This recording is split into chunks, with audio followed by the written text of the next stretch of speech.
aceptado la invitación, a mi compañera Paulina Ramírez González y David Schumacher. Ellos pertenecen a una asociación, se conoce como CECAFI, se denomina CECAFI. Entonces, bueno, ¿qué más que darles la palabra concernientes a esto que les dije, de no perder más el tiempo con ellos, ¿no? Gracias nuevamente, David, Paulina, y bueno, vamos ya a lo que nos compete. Muchísimas gracias a Ángel por darnos la palabra. Con Paulina Ramírez vamos a estar presentando el día de hoy esta presentación que se titula Incidencia Social y Nuevos Horizontes para la Práctica Filosófica. ¿Se escucha bien mi voz, no es cierto? Sí. Sí. Bueno, antes que todo quería agradecer al Instituto Tecnológico de Estudios Superiores de Occidente por la invitación que nos han hecho, tanto a Paulina como a mí, y a la doctora Enriqueta Benítez López por su amable invitación.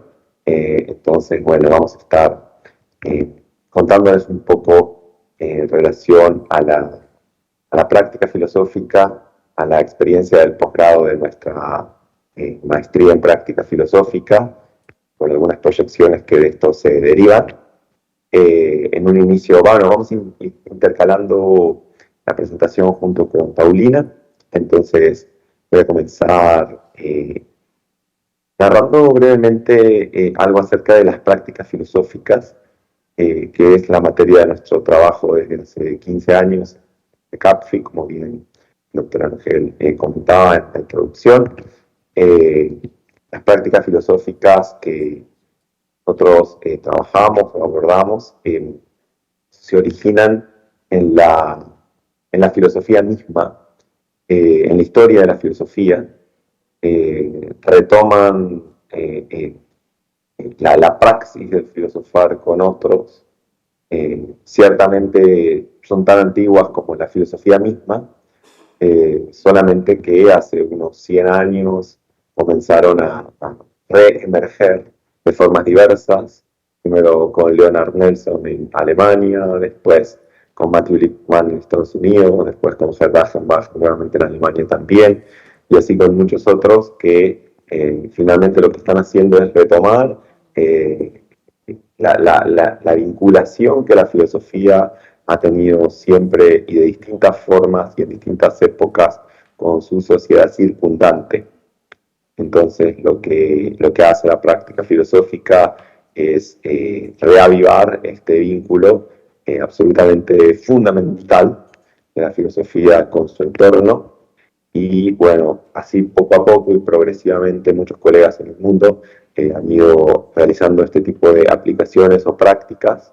Después poco a poco se han ido conjuntando estas prácticas en libros de análisis de fundamentación, en instituciones de esa práctica, en universidades que se han sumado a la realización de esa práctica, que hoy en día son cientos de universidades, ya les contaremos. Bueno, poco a poco se han ido sistematizando. Hoy en día, en general, nosotros en CECAFI hablamos de 4 campos de la práctica filosófica. Realmente es un campo creciente y muy fructífero, pero en general nosotros limitamos 4 de ellas principales, que son la filosofía para niños, con o para niños, la filosofía en los ámbitos educativos, digamos, en general. La segunda, que es la consultoría filosófica. La tercera de ellas, que son los talleres filosóficos, que es un tipo de práctica filosófica muy amplia.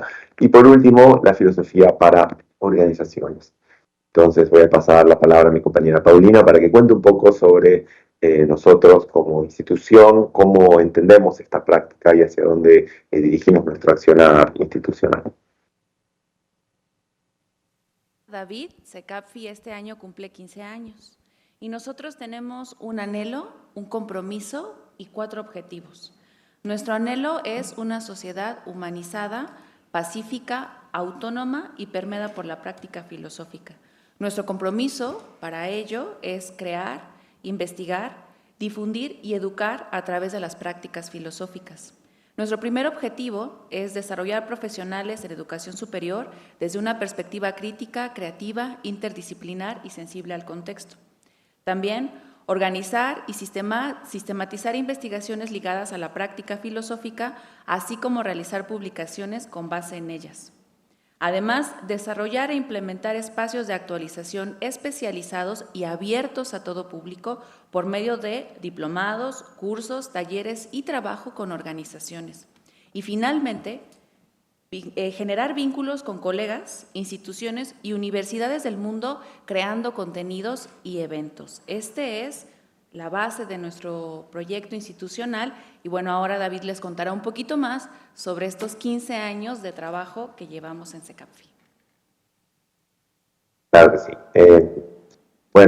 Para nosotros ha sido un gusto realmente el avance y el desarrollo de todos estos proyectos, sobre todo porque hemos trabajado muchos colegas con muchas instituciones, por ejemplo, está Tania, coordinadora del Colegio de Filosofía de la Universidad Autónoma de Nayarit, tantos otros colegas con los que nos hemos vinculado a lo largo del mundo. En este momento SECAPFI se encuentra en 6 países, que son México, Argentina, Italia, Colombia, Bélgica y Uruguay.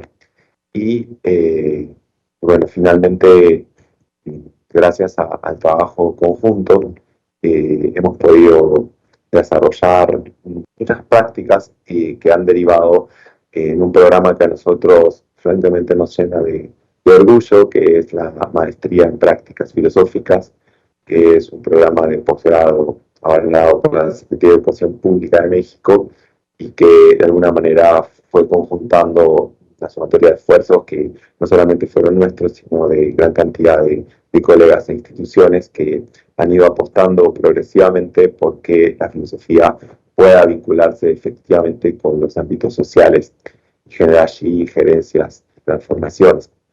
Entonces, a nosotros algunas de las acciones que nos han servido, que nos han ayudado a ir avanzando en este camino, una de ellas fue la realización del Congreso Mundial de Prácticas Filosóficas que pudimos hacer junto con la UNAM en el 2018. Tuvimos la oportunidad de traducir el primer libro en español de Gerd Achenbach, que como les comentaba ha sido uno de los pioneros en el campo de la consultoría filosófica, y también lo presentamos a la UNAM en el 2021. Logramos, y esto también gracias al apoyo de mucha gente, de muchos colegas, la inclusión de la sección temática de prácticas filosóficas en el Congreso Mundial de Filosofía en Roma hace 5 meses, en agosto de este año.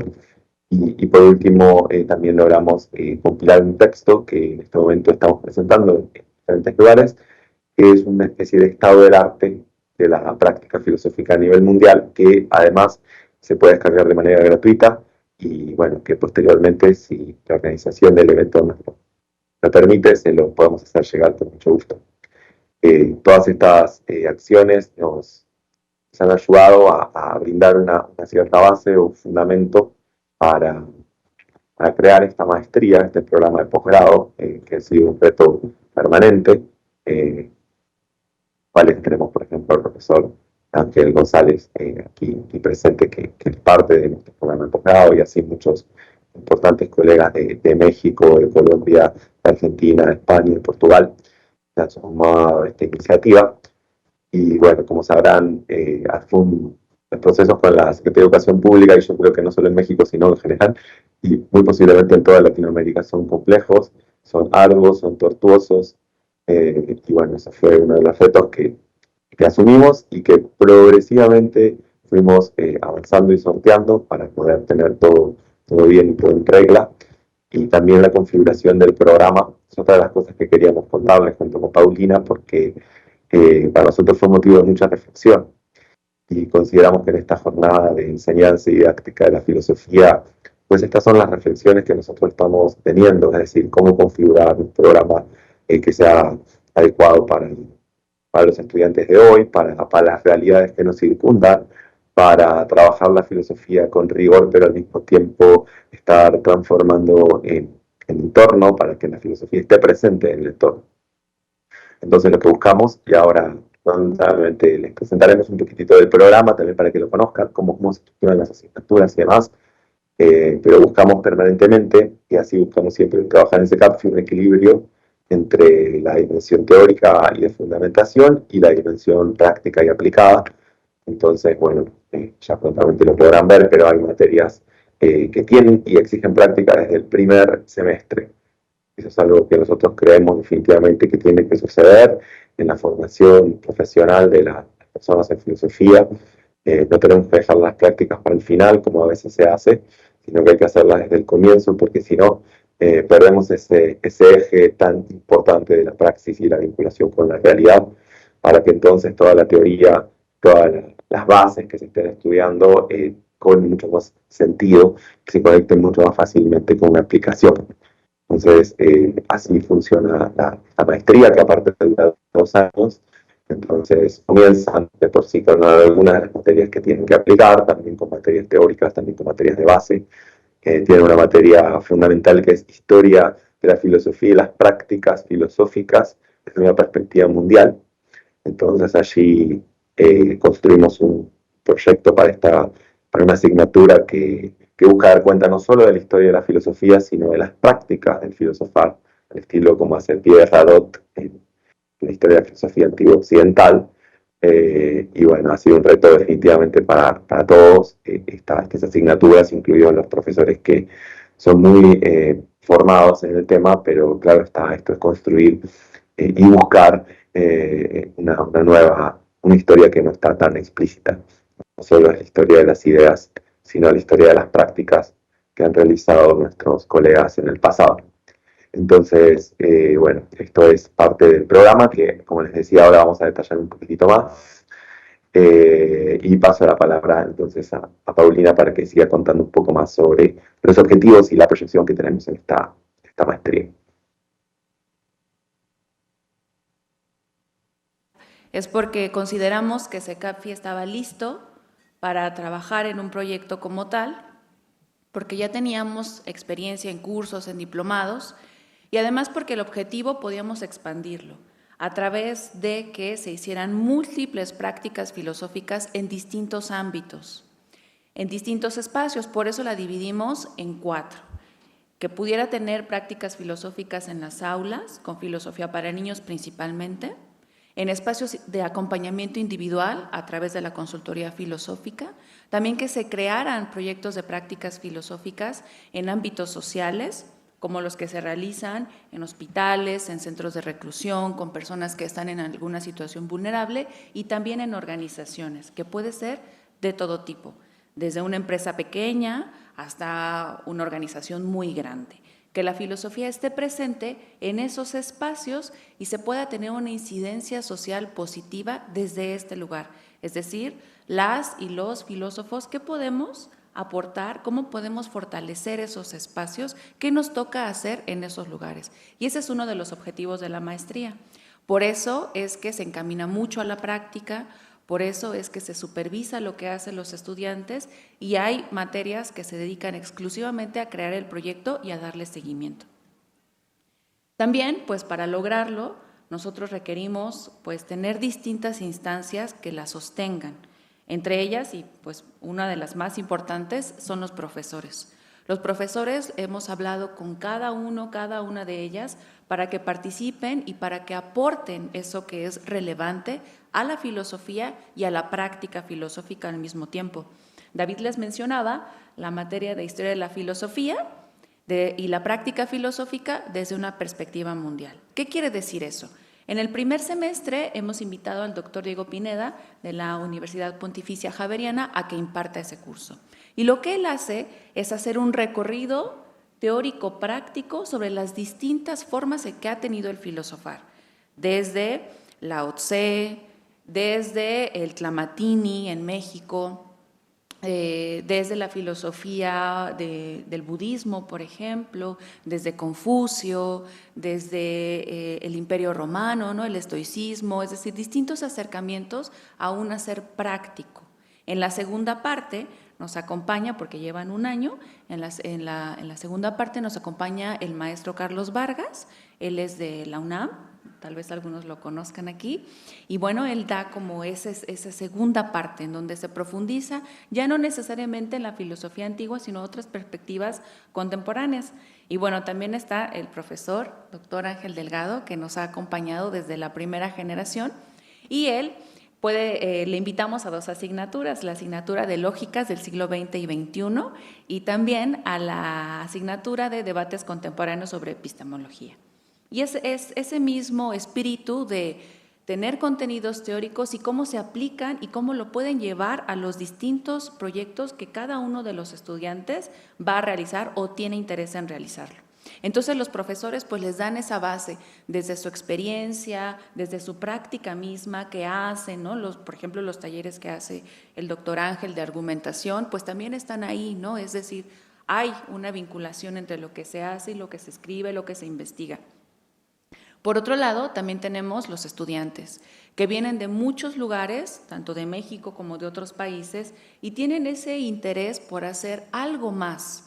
Algunos han estudiado filosofía, pero otros no necesariamente. Tenemos estudiantes que vienen de ingeniería y que ven esa necesidad de ir un poco más allá de solo el hacer, de solo el producir y del crear.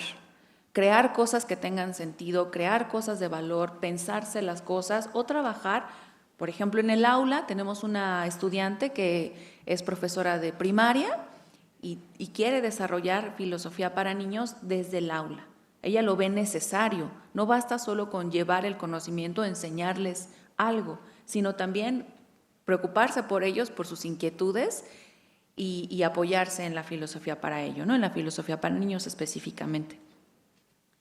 También hemos pasado un proceso de evaluación y pertinencia de este programa de maestría, es decir, a quién va, a quién se dirige, y en ese mismo sentido hemos creado un consejo de profesores, en donde se les consulta qué les parece el programa, cuáles son los resultados que han tenido, si se puede modificar algo, de qué manera, cómo se puede construir, es decir, no es un sistema cerrado, es una posibilidad también de crearla en conjunto. Y los estudiantes también tienen esa voz.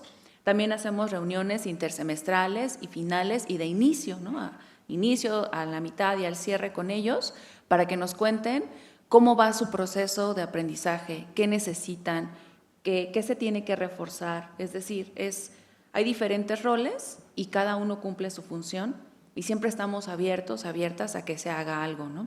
Tenemos un rol también muy importante que es el apoyo logístico académico y es una estudiante becada al 100% que se dedica a cuidar el proceso de los estudiantes, cómo aprenden, qué necesitan, si el profesor no es claro o si es muy claro, si requiere más materiales, qué sucede dentro de ese proceso. Es un apoyo tanto en la cuestión técnica, porque esta es una maestría que se cursa online, así que las herramientas tecnológicas son muy importantes. Zoom, el correo electrónico, el uso del WhatsApp, todas esas herramientas muy claras y también la atención a las clases. La maestría se cursa los sábados de 8 de la mañana a 2:30 de la tarde. Entonces también son jornadas largas y es un proceso semestral, entonces va de febrero a junio y de agosto a diciembre. Es una formación además internacional. Siempre procuramos que todos los docentes y las docentes sean de distintas partes. De México, hemos tenido profesores, por ejemplo, les comentaba de Diego Pineda, él es de Colombia, pero también ha estado Lidia Mir, ella se conectó desde Israel, nos acompaña en los seminarios, José Barrientos desde España, Lu Marinov, tuvimos un seminario con él desde Nueva York, Ran Lahab desde Estados Unidos también, y otros profesores, tenemos el profesor de Filosofía para Organizaciones, que él está en Portugal. Buscamos que sea así para justamente tener esa visión amplia de lo que se hace en las prácticas filosóficas en el mundo y que los estudiantes tengan esa oportunidad de tener seminarios con distintas personas y amplía la perspectiva, les da otras formas, incluso les reta sobre todo a los de habla hispana a leer en inglés y a entrar a ese campo también, ¿no? A leer en otros idiomas, a conocer otras culturas. Y bueno, ahora David les va a mostrar la presentación que trajimos para hacer una síntesis de esta formación.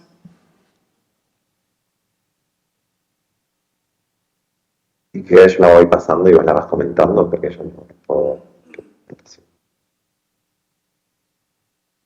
Ahí tenemos, bueno, pues el REBOE que nosotros... ¿Lo quieres leer eso, David? Sí, es que no puedo ver más que la presentación, no sé si lo podrías comentar ok, vos. ok. Bueno, entonces se los cuento. El número de REBOE que tenemos es el 2022-0828 y nuestro ID de institución es 090963. Tenemos el registro ante la SEP como el posgrado está ahí. Entonces los estudiantes que se titulan, pues se titulan como maestro o maestra en prácticas filosóficas. Hasta el momento, como les decía, hay estudiantes que no vienen de la filosofía, entonces tenemos un curso propedéutico que dura 6 meses, es un curso intensivo y luego entonces pueden entrar a la maestría. De este propedéutico tenemos 7 generaciones que están cursando y una que está por iniciar en el mes de febrero, será la 8ª. También hay 4 generaciones de la maestría en prácticas filosóficas cursando actualmente, una ya de egresados, una que está por egresar, están en su 4º semestre, el sábado es la última clase. Tenemos la generación 3, que está por iniciar el 4º semestre, y la generación número 4, que está terminando su 1er semestre. En el mes de agosto iniciaremos la generación número 5. Hasta este momento, el total de estudiantes inscritos en la maestría es de 67, de México y de otros países, Bolivia, Colombia, Perú, Canadá, Venezuela. Y además la proyección que tenemos de nuevas maestrías, tenemos pensadas, estamos ya trabajando en los programas, estamos en el diseño de 2. La primera es la maestría en neuroeducación y además la maestría en inteligencia artificial, todas vinculadas con la práctica filosófica, porque ese es pues el objetivo de SECAFI y eso es lo que hemos visto. Y pues como se ha dicho en este foro, no basta con lo que nosotros sabemos, siempre cuando encontramos a alguien, cuando vemos que hace lo del otro, pues aprendemos en conjunto. Y las siguientes maestrías pues también buscan esta impronta.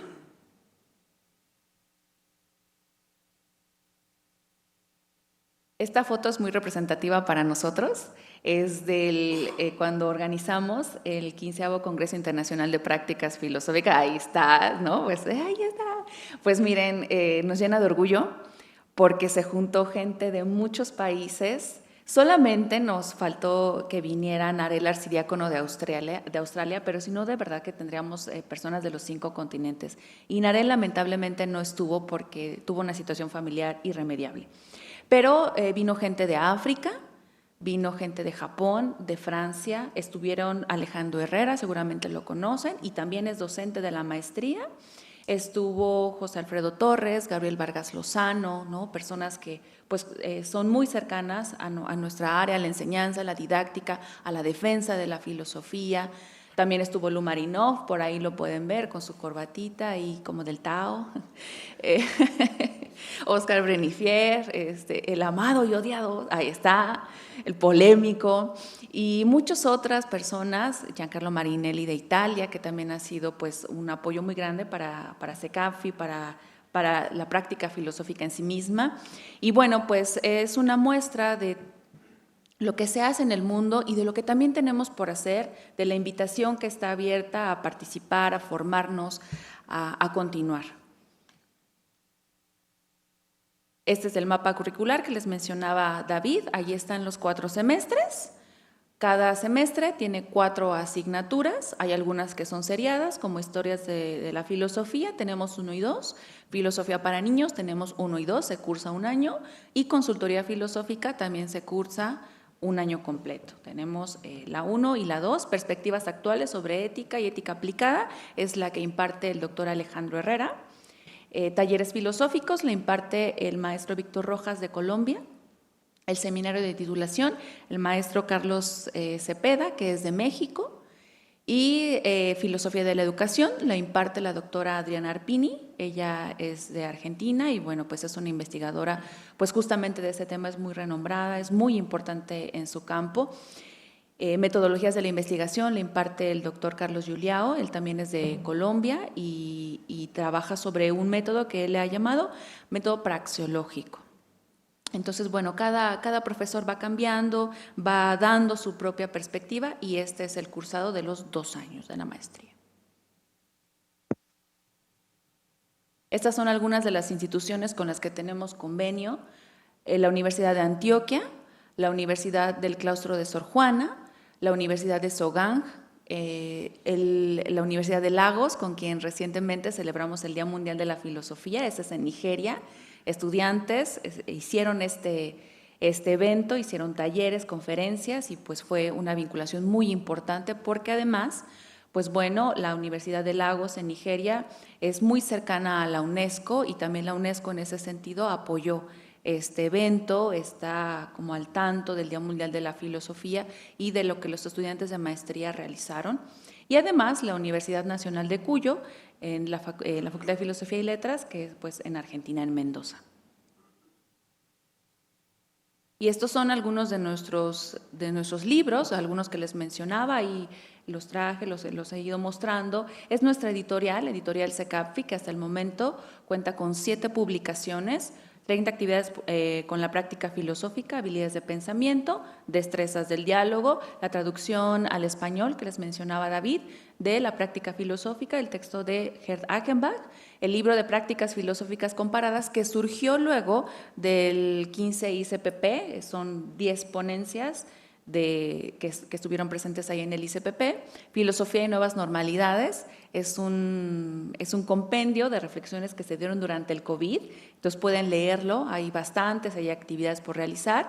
La Declaración Internacional por la Paz, la Cooperación y la Filosofía también es un documento muy importante que participaron personas de muchísimos países, está en 3 idiomas, en español, en francés y en inglés.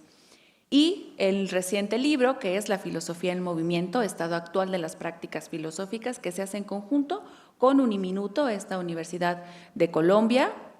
Y bueno, pues ahí hay varios autores que justamente muestran, ¿no?, en cuántas universidades se trabaja prácticas filosóficas, cuántos centros hay de filosofía para niños, dónde se realiza consultoría filosófica, cuántos talleres filosóficos hay alrededor del mundo. Es un compendio internacional, los autores son de distintos países, ahí participamos desde diferentes lugares, y entonces pues eso también nos habilitó esa perspectiva mundial. Es un libro que pueden descargar de manera gratuita. Y bueno, pues este es un poco de nosotros. Ahora nos quedan algunos minutos. Podemos... Bueno, para cerrar, entonces... David, adelante. Solamente para cerrar, bueno, simplemente darles este pantallazo y contarles un poco de lo que hemos hecho. Gracias por su atención. Finalmente, como comentaba, esto ha sido posible por el esfuerzo combinado de mucha gente, de muchas personas. Y al final, para nosotros, lo fundamental tiene que ver con una preocupación por la preservación de la filosofía, porque a nivel internacional la filosofía siempre está siendo amenazada en todos estos últimos años. Siempre hay intentos de desaparición, como sucedió recientemente en México en el bachillerato, que ahora en México ya no tenemos filosofía en el bachillerato, pero así pasa en muchos lugares, en Argentina, en Uruguay, yo donde estuve recién junto con la Asociación Filosófica del Uruguay, ahora que estoy aquí en Buenos Aires, en Argentina.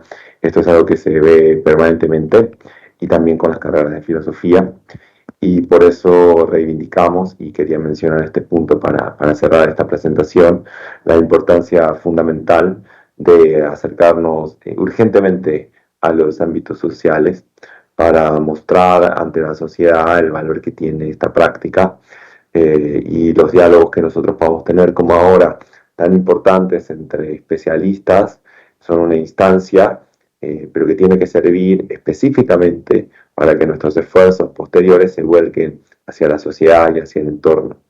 Entonces, que como colegas, como conjunto de personas dedicadas al estudio de la filosofía, podamos hacer ese gran esfuerzo que, sin lugar a dudas, no está contrapuesto a la investigación.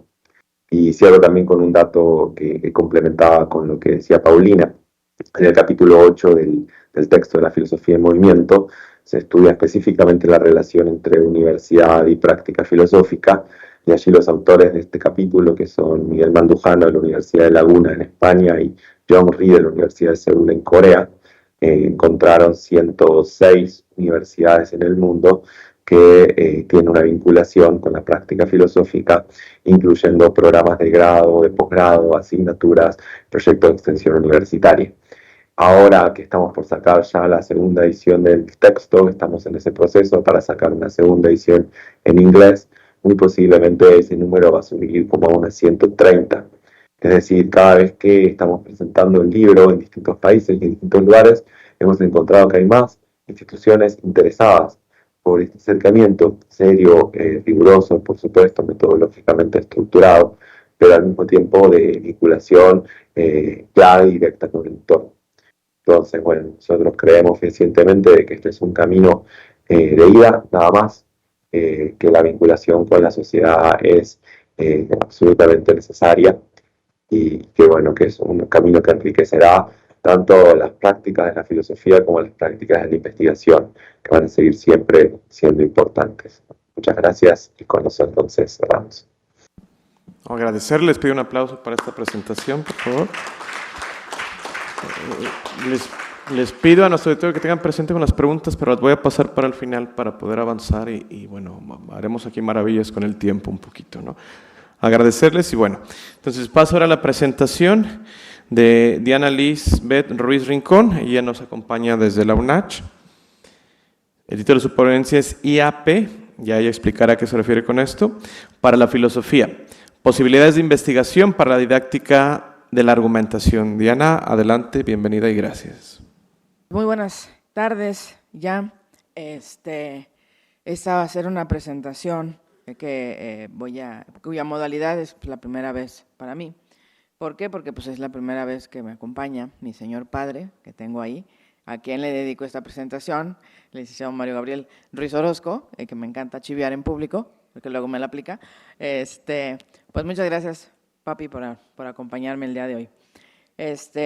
Entonces, bueno, la idea de esta presentación es un poco también narrar, y creo que de alguna manera quienes hemos venido acompañando esta primera jornada, quienes no, bueno, siéntanse comprometidos para la segunda jornada.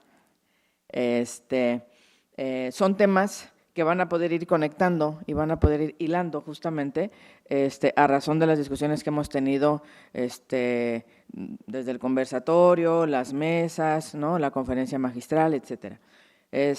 Y anoche, en una plática, dije, bueno, hablar, digamos, un idioma común es bastante reconfortante.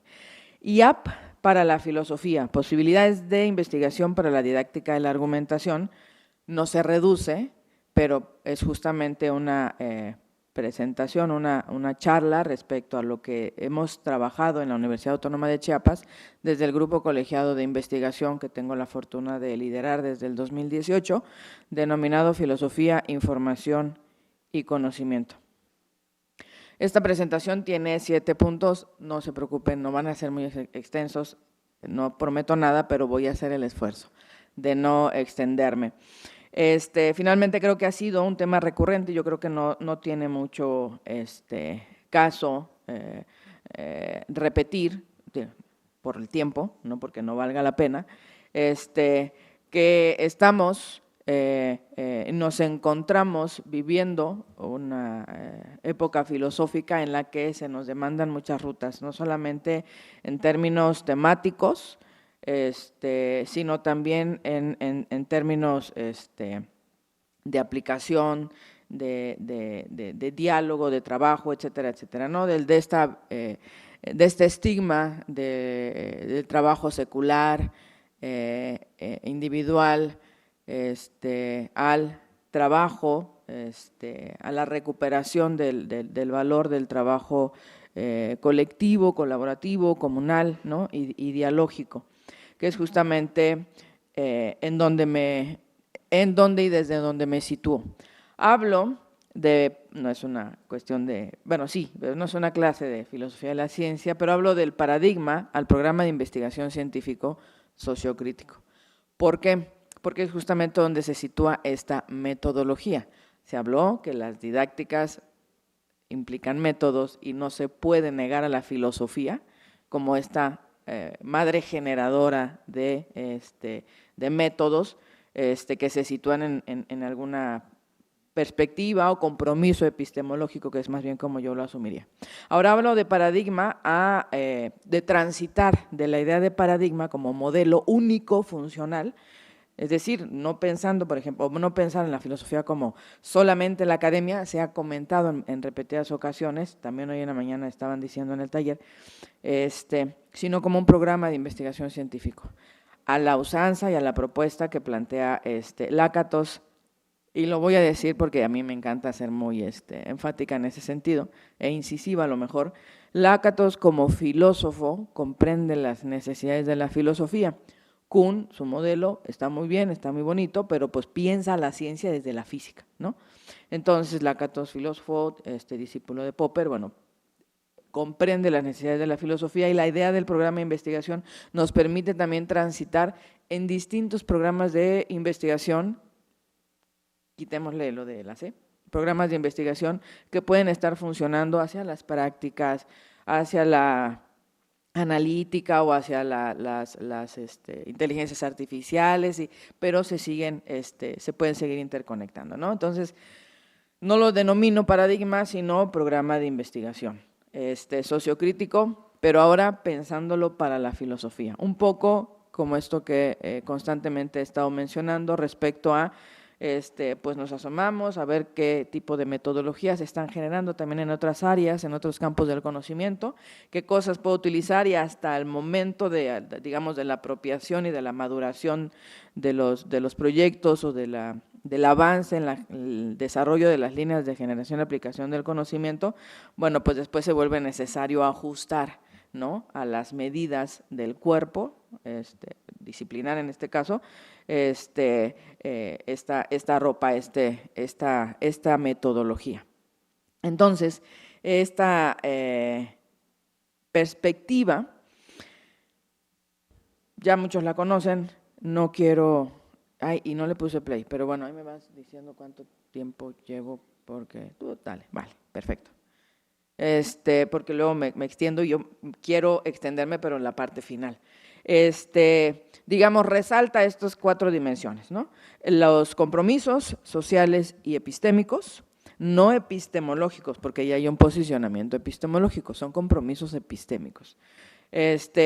Respecto a la investigación, bueno, la investigación para la comprensión, pero también para la transformación, de forma, como para retribuir también, para devolver un poco a la sociedad, pensando también en el aspecto de la producción, porque este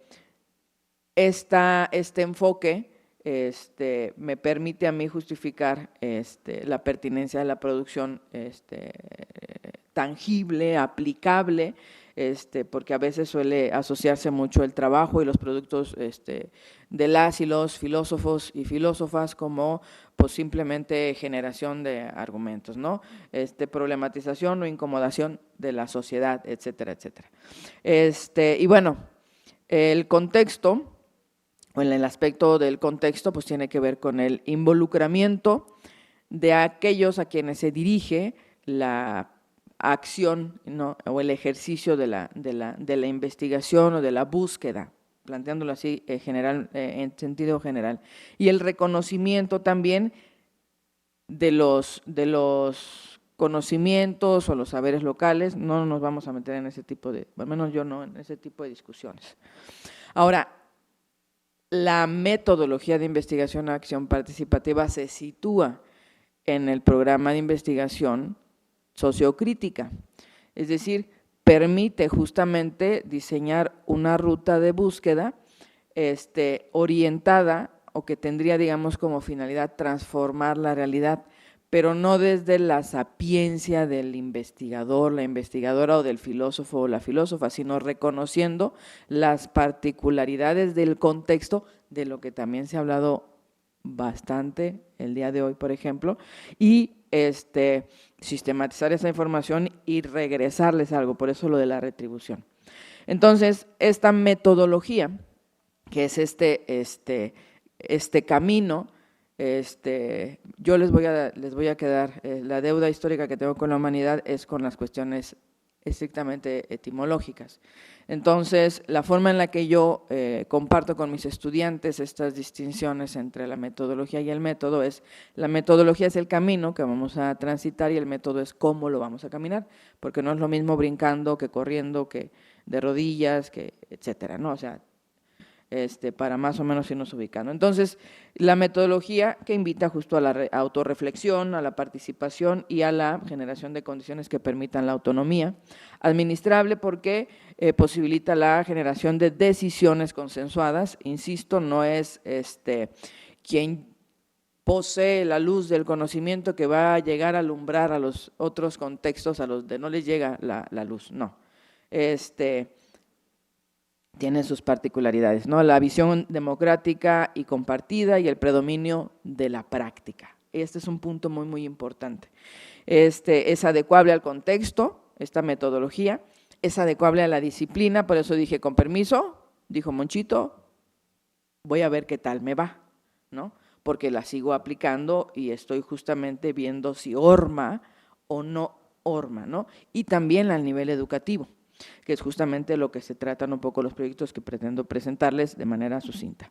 Es vinculante porque también esta metodología permite vincular con otras instituciones, con organizaciones no gubernamentales o el gobierno y buscar pues también instancias de financiamiento. Esta metodología está construida por una serie de etapas que van variando también de acuerdo al autor que revisa y reconfigura de acuerdo al área particular de la disciplina. En un sentido general se plantean 5, yo suelo resaltar solamente 4 o simplificarlas en 4 para no darme doble chamba, para tratar de eficientar un poquito. Bueno, la etapa del reconocimiento del contexto, este reconocimiento del contexto es tanto a nivel teórico como formativo. El diagnóstico y el diseño, qué le aqueja y qué podría hacer para apoyar a que esta dolencia, esta afectación, se supere, ¿no? Luego, justamente la aplicación de la estrategia o de la intervención, ver si resultó y nuevamente regresar al contexto, porque no se trata, porque luego sucede mucho, sobre todo en el ámbito académico, que explotamos, hacemos extractivismo y nos llevamos, ¿no? Y jamás, no se regresa, sobre todo en el área social, ¿no? No se regresa, no se le retribuye, ni siquiera ¿te sirvió o no te sirvió, primo? No, pues no, tenemos que ver. Ahora, esto que están viendo en este momento es aún exploratorio, son como planteamientos generales que estoy haciendo, intentando conectar por una necesidad propia, institucional y particular, que tiene que ver también con resaltar la importancia de las prácticas filosóficas. Me encanta cómo se organizó las mesas de las jornadas, porque justamente una cosa no está desdecida con la otra, ¿no? Al contrario, vamos abriéndonos, y eso es lo que hace tan rico este asunto. Entonces, esta metodología sí puede servir para la filosofía, incluso hasta como manera de hipótesis, que he estado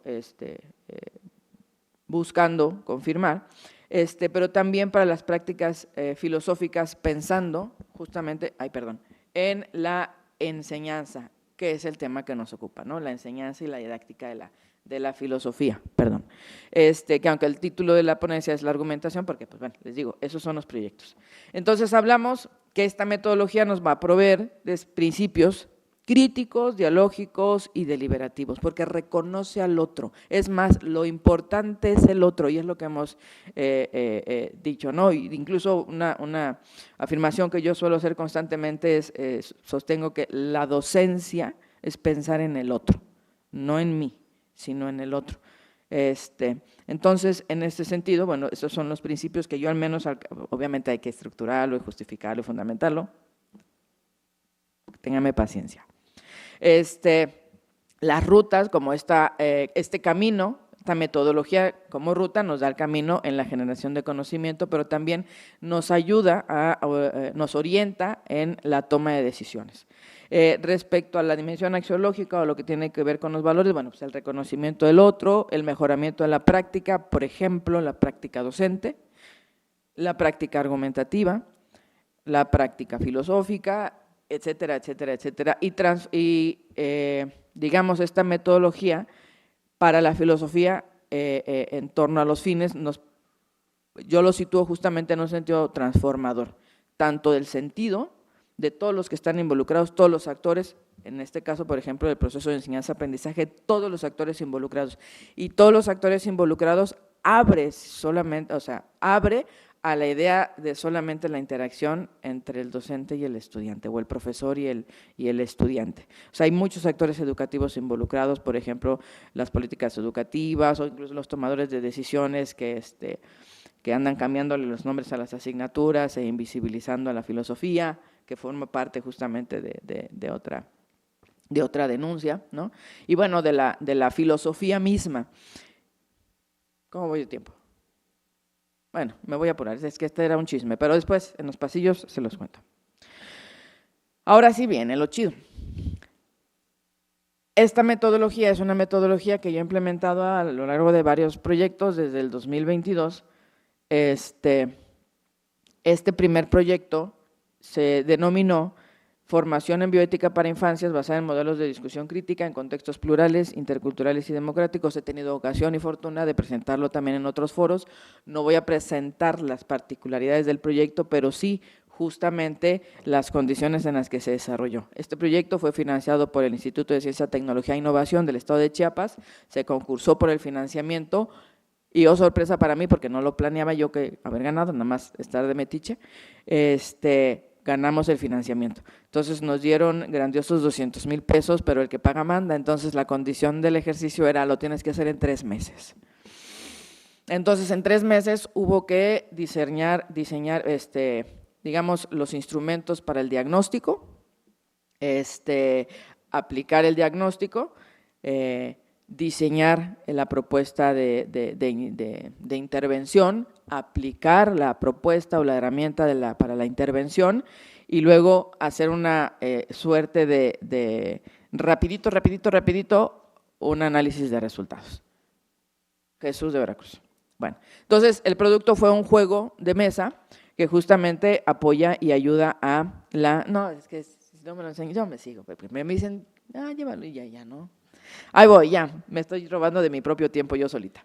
Entonces, bueno, este proyecto se hizo en realidad en 3 meses, ¿no? Aquí dice más, pero porque es la fecha institucional, no le digan a la UNACH. Se trabajó con más de 170 infancias, niñas y niños de nivel primaria, y hay unas imágenes. Trabajó el grupo colegiado, trabajaron se trabajó en el Pequeño Sol, donde está Maite, porque porque pues sí, ¿no? Ni modo que no. Y otras instituciones de los municipios, digamos, con índices de vulnerabilidad en nuestro estado. Esta fue la parte de la intervención, las etapas: diagnóstico, diseño, intervención y resultados. Esas son las síntesis de las etapas que yo hago, no las 5 que en general los autores plantean, o pueden ser hasta más, sino la fase de intervención. Estoy omitiendo la del diagnóstico, la del diseño, porque también ahí tengo para chismear.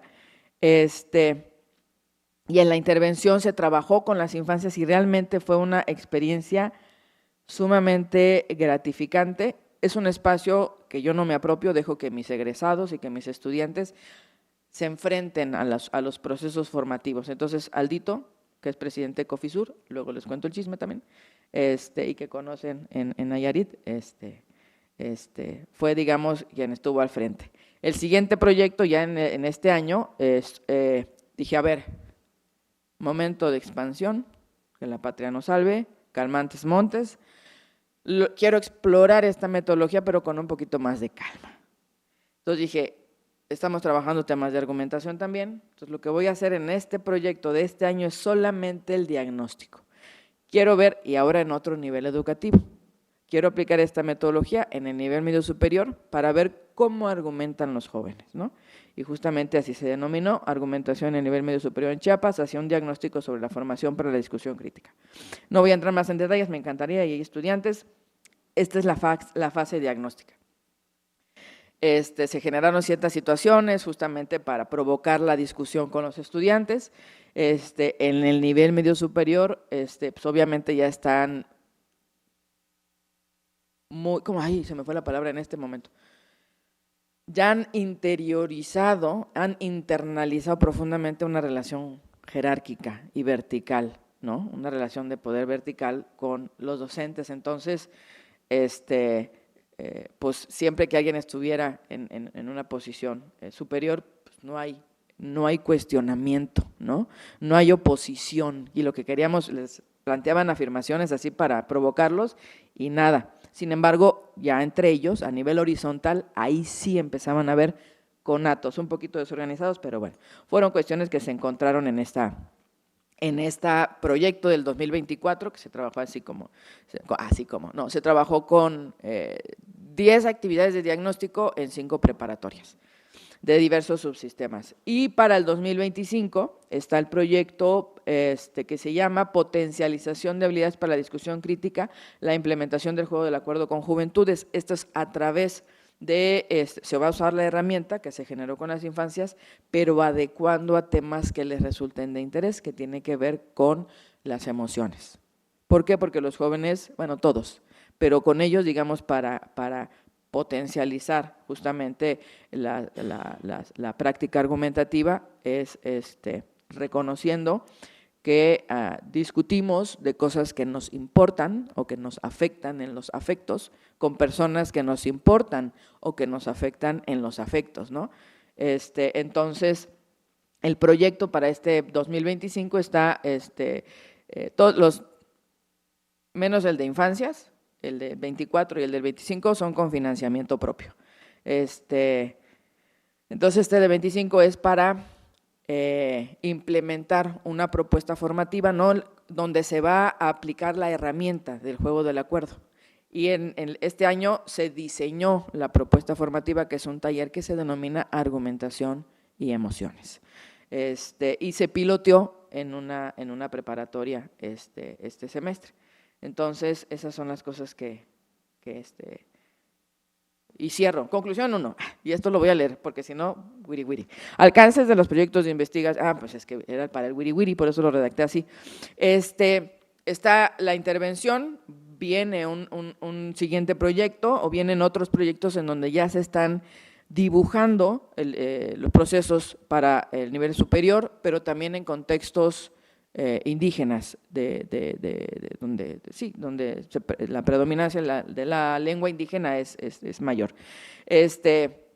Son proyectos que nos permiten y que se llevan a cabo desde el cultivo de las líneas de generación y aplicación del conocimiento, y que me permite también involucrar no solamente a los actores, digamos a los que van a ser beneficiarios del ejercicio, sino también a los estudiantes, ¿no?, en lo que se denomina la formación de recursos humanos para investigaciones, para involucrarlos. Ya en un segundo tipo de conclusiones, bueno, las metodologías para la filosofía, hablamos de metodologías para la filosofía o metodologías desde la filosofía. Y entonces son preguntas, o es una pregunta que me sigo haciendo y sigo dándole vueltas, que son temas que también estuvimos planteando.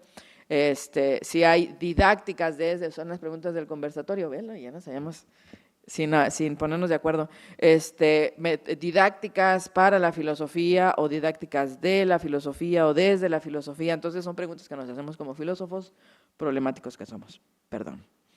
Era para que… y bueno, la investigación-acción, que hay participativas y no participativas, ese es otro rollo, ¿no? No resuelve, seguramente va a tener límites y en algún momento, como Giordano Bruno, voy a chocar, mientras no me quemen, voy a chocar, bueno, igual y ya, voy a chocar, pero voy a tener que buscar otro horizonte, ¿no? Y entonces, pues en ese sentido era la idea de esta presentación. Les agradezco muchísimo su atención, su presencia y su paciencia. Muchas gracias, Diana. Y bueno, para poder avanzar en los tiempos y que nos dé un buen margen de preguntas, Doy el paso a Tania Rodríguez Martínez, ella también es profesora de la Universidad Autónoma de Nayarit. El título de su trabajo es ¿Cómo enseñar filosofía con narrativas del cine y series de televisión? Adelante, por favor. Hola, buenas tardes a todas y todos. La verdad que para mí es un placer estar aquí. Hubiese querido decir suscribo todo lo anterior y retirarme porque justamente estoy pensando que debí de cambiar toda la diapositiva. Bueno, esto es solamente para que pongan atención, no se crean. ¿Cómo enseñar filosofía y narrativas del cine y series de televisión? Ayer escuchábamos la primera mesa y hablaban sobre posiblemente dos formas de enseñar de filosofía, ¿no?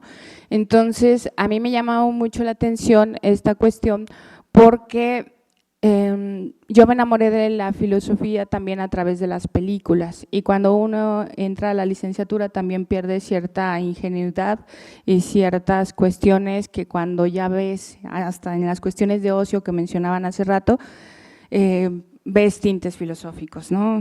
Soy una antes de entrar a la filosofía y ver Los Simpson y después soy otra y volver a Los Simpson y encontrar que Matt Groening también es filósofo.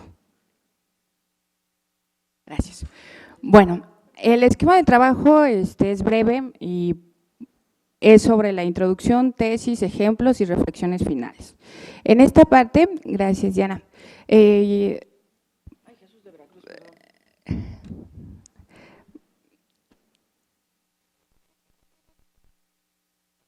tiene un falso aquí.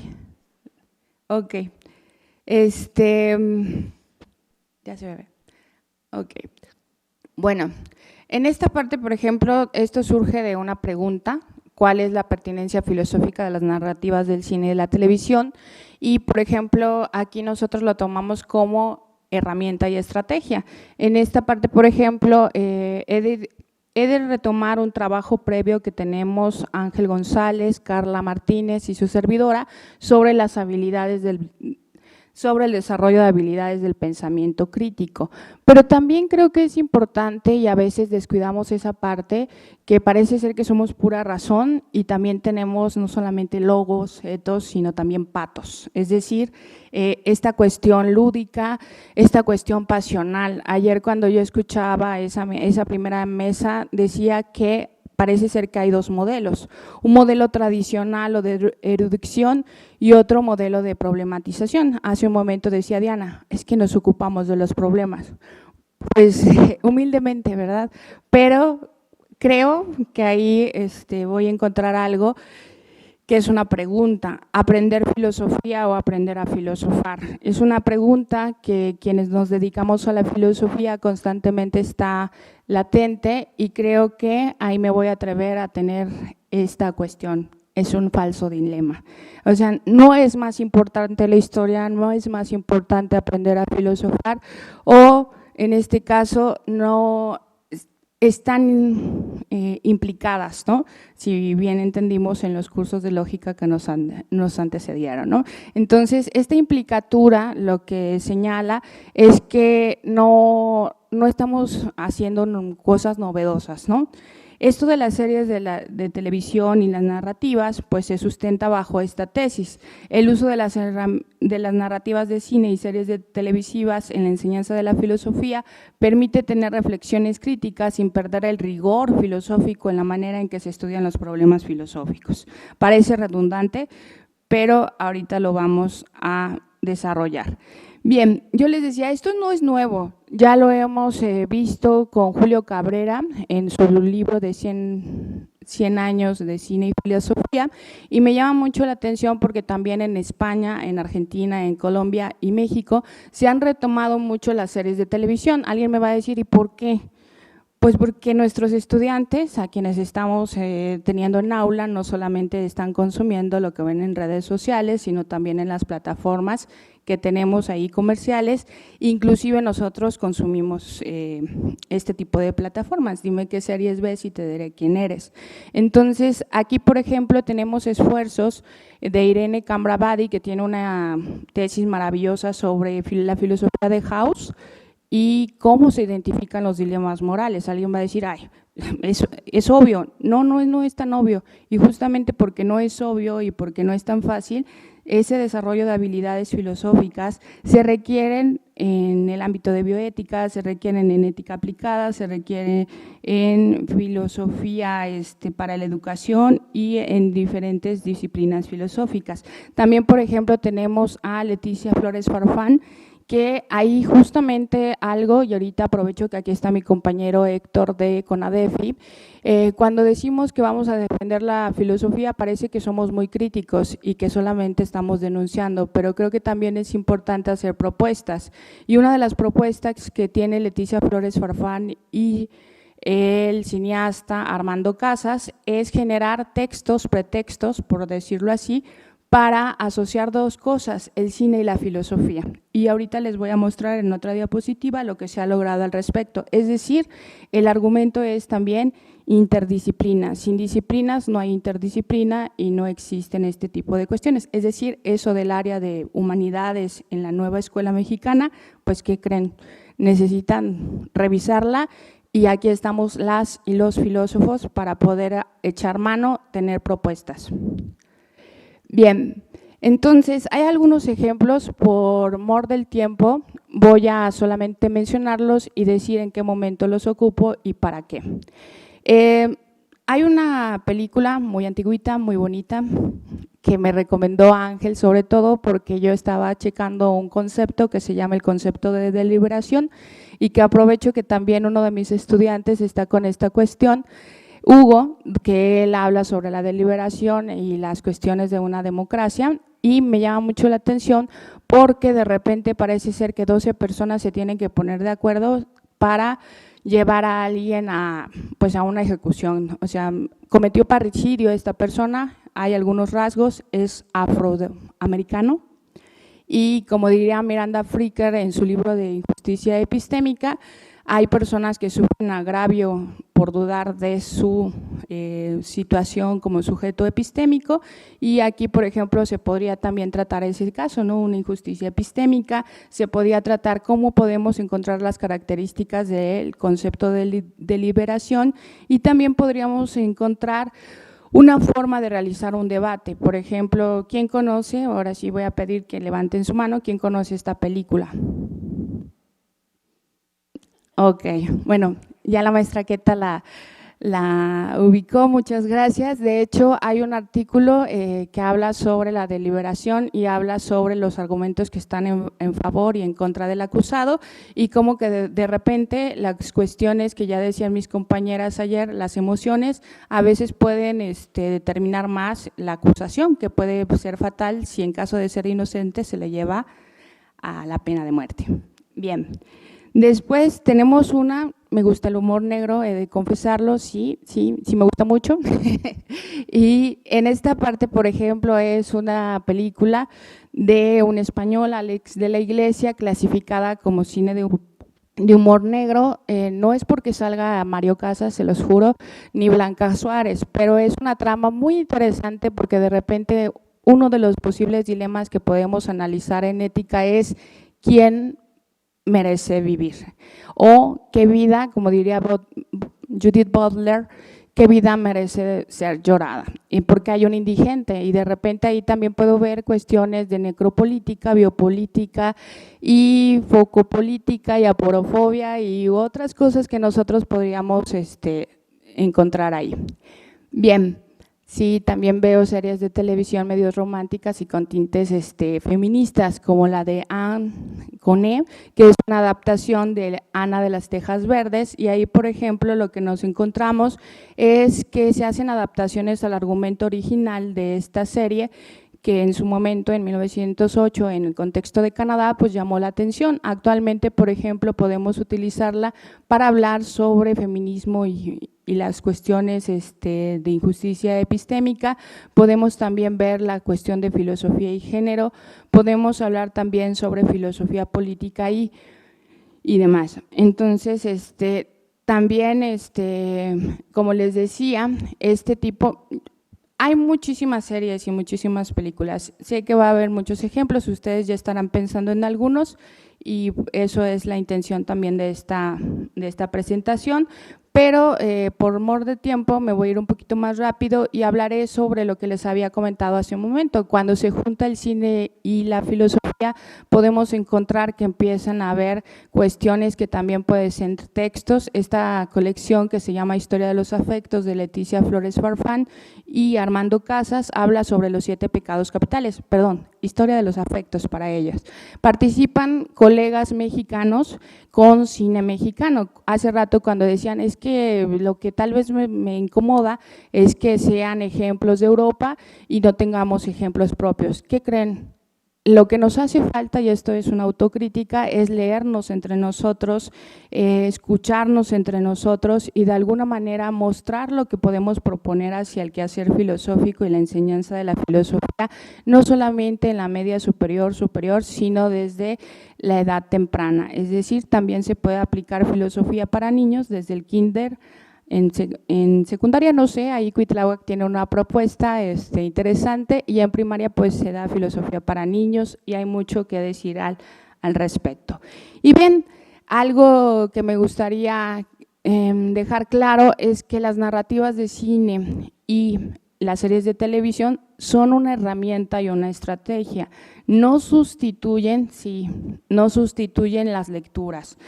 No sustituyen el uso de los conceptos, no sustituyen el que nos estemos metiendo a las bibliotecas, el que vayamos ahorita a comprar algún libro que en la FIL solamente se encuentra y también no sustituyen el debate ni la discusión. Para poder hablar yo, por ejemplo, en las otras ilustraciones sobre conceptos como injusticia epistémica, porofobia y demás, necesitaba tener lecturas previas para poder identificarlas. Y también algo muy importante que se dijo ayer en la mesa donde mis compañeros Adriana y Ángel hablaban sobre la didáctica, es que la figura del profesor o profesora no se desdibuja, es guía.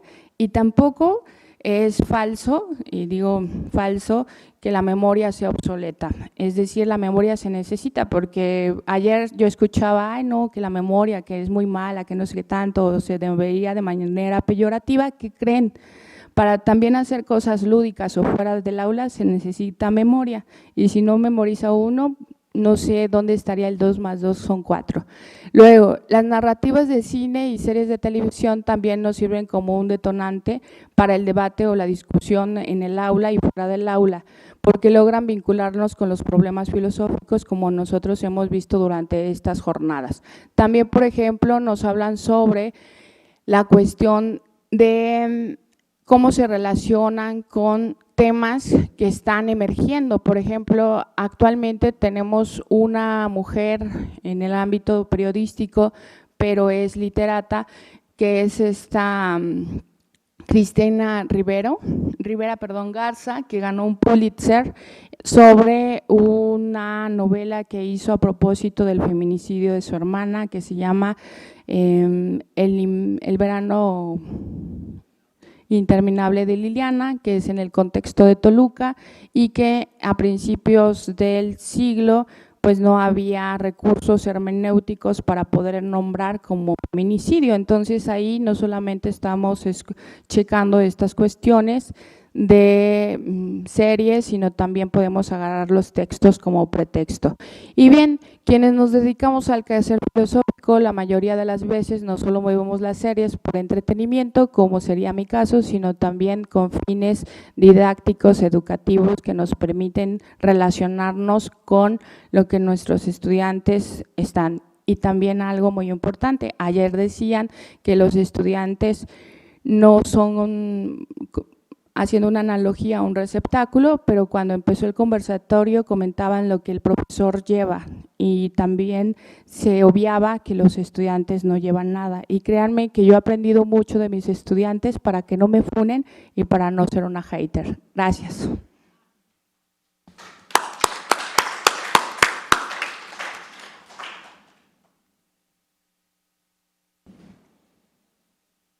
Bien, agradecerle a mis tres colegas.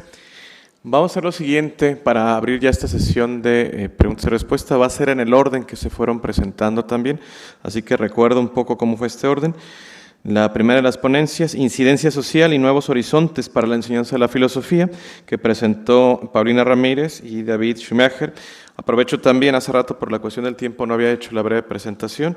Les menciono, mi colega Paulina es licenciada en Filosofía por la Universidad Nacional Autónoma de México, es coordinadora de la Maestría en Prácticas Filosóficas del Centro Educativo para la Creación Autónoma en Prácticas Filosóficas, y nuestro colega David Schumacher, que también participó y nos hizo esta presentación. Él es licenciado en Filosofía por la Universidad Nacional de Rosario, maestro en Pedagogía y doctor en Pedagogía por la Universidad Nacional Autónoma de México, y justamente es el director general, cofundador y formador en el Centro Educativo para la Creación Autónoma en Prácticas Filosóficas.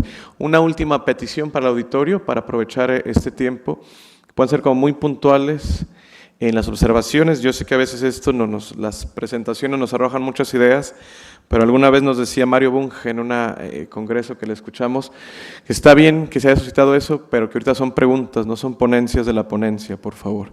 Entonces, levanten la mano y ahorita hacemos aquí con la compañera. Tu nombre, por favor, no.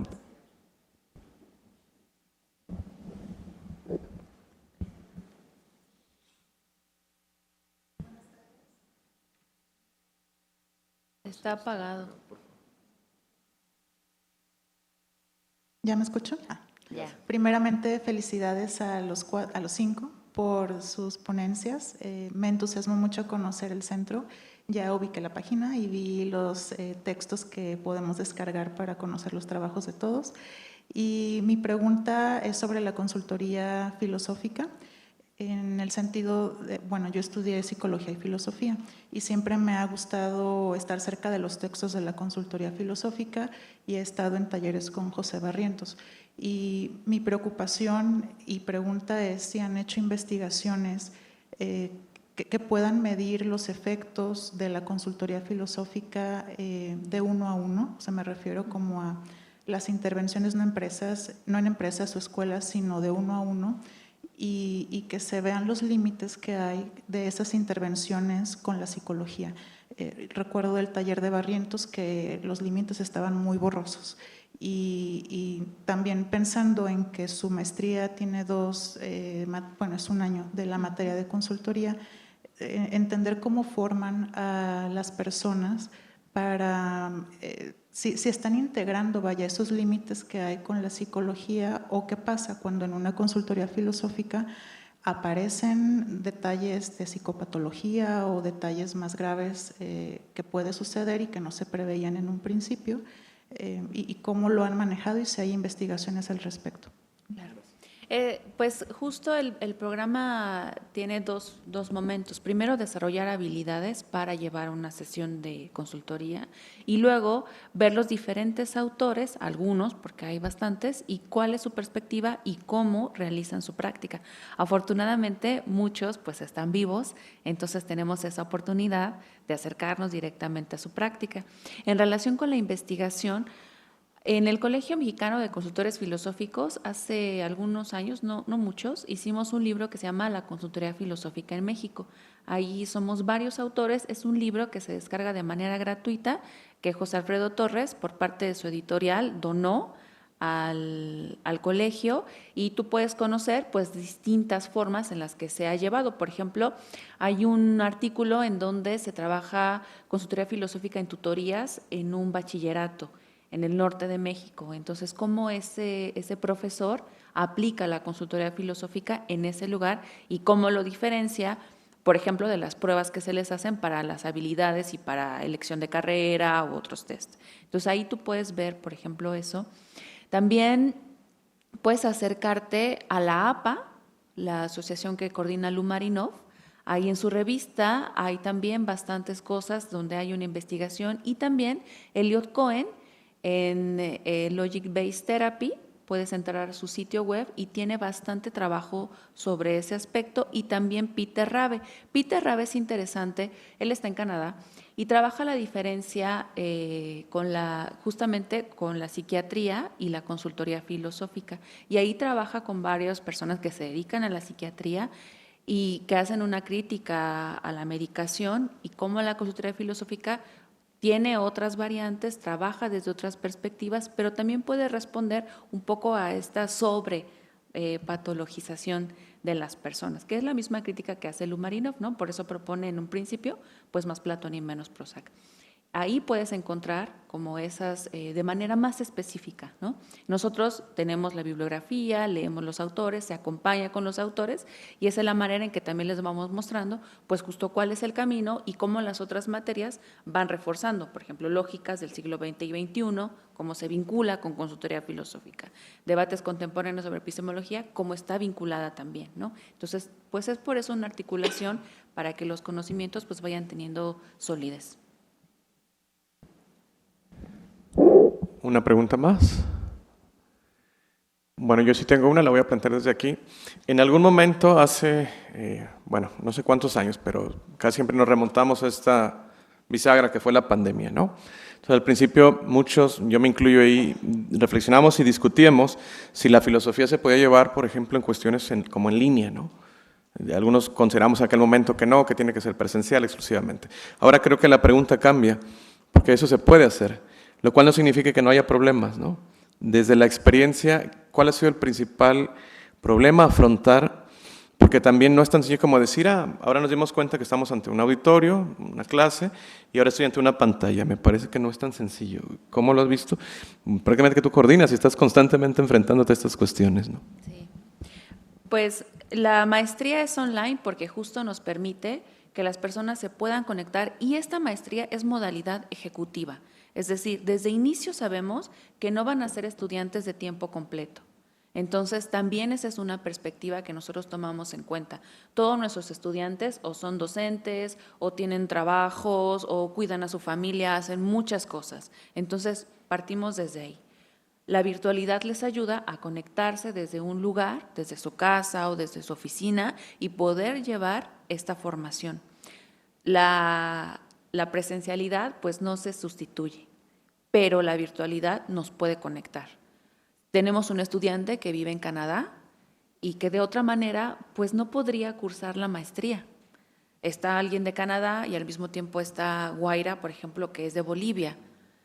¿Cómo podrían estar en un espacio presencial? Sería complicado. No sé si imposible, pero al menos no es tan sencillo. Entonces, la virtualidad nos permite eso y hemos creado además materiales. Hicimos una imagen que se llama Tips para tus clases y es también como invitarles a que no solamente hay que estar acá, también podemos hacer uso del espacio para crear nuestro lugar de trabajo. Y además que pues ha avanzado mucho, sobre todo Zoom, en estas herramientas que nos permiten hacer votaciones, nos permiten crear pizarras, ¿no? Ahora en el taller, por ejemplo, trabajábamos el Padlet, hay gamificación, hay esas otras cosas que tenemos que nos ayudan a trabajar desde otro lugar. La educación online tiene una forma específica, no es una sustitución tiene su propia manera, ¿no? Y la educación online en México tendrá como 25, 30 años, ¿no? En la pandemia, por necesidad, se exponenció, pero ya estaba. Y podemos crear bastantes cosas muy valiosas. E incluso cuando estamos en online y nos encontramos en presencial, pues ese encuentro tiene mucho más valor, porque tomé un vuelo para encontrarte, porque por fin te veo y entonces ya no damos por sentado que nos vamos a encontrar mañana, sino que cuando nos encontremos es muy especial. Y les mencionaba también manejar las herramientas. El WhatsApp es fundamental para nosotros.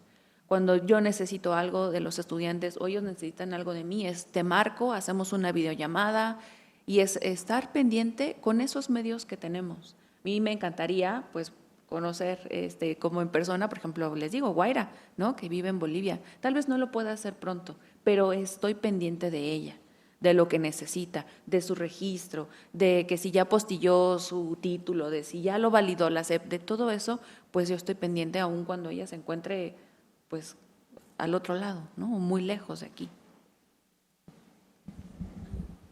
Muchas gracias. Adriana, adelante. Ahora sí.